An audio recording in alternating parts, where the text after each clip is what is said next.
Could moves like Danielle Smith's anti-trans policies in Alberta be already paving the way for a rollback of abortion rights across Canada? Here's MP Arnold Viersen, who represents the Alberta riding of Peace River Westlock, speaking in the House of Commons this week. I want to present a petition today signed by Canadians from across the country. These Canadians are concerned about the nearly 100,000 preborn children who die every year since the Morgentaler decision. Yeah, that's a Conservative MP using questionably accurate numbers and inflammatory language to put forward an anti-abortion petition in the House of Commons in the year 2024. The Morgentaler decision is a 1988 Supreme Court case that ruled that a right to get an abortion is protected under the Charter of Rights and Freedoms in Canada.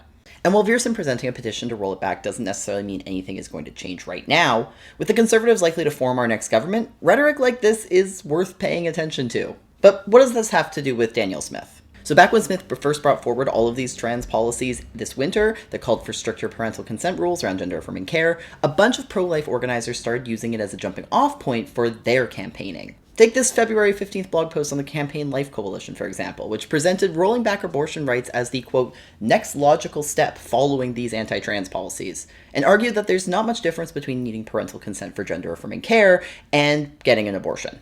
And then a bunch of polls dropped in the weeks following Smith's policy announcements, suggesting a public desire for more restrictive abortion policies. But remember, we should take these polls with a grain of salt. And to be clear, we all saw this coming. Anti-trans and anti-abortion policies have always been deeply intertwined.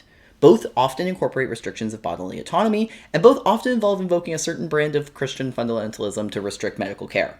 It's not a coincidence that many of the states like Oklahoma, for example, that have been pushing harsh anti-trans policies in recent years, have also worked to roll back abortion access. And many Republican legislators in the US have used the same tactics under Roe v. Wade to restrict abortion access as they have to restrict gender-affirming care for trans people too. And many of the same lobby groups that push for both, including the Alliance Defending Freedom, are involved in pushing policies that roll back abortion and gender-affirming care.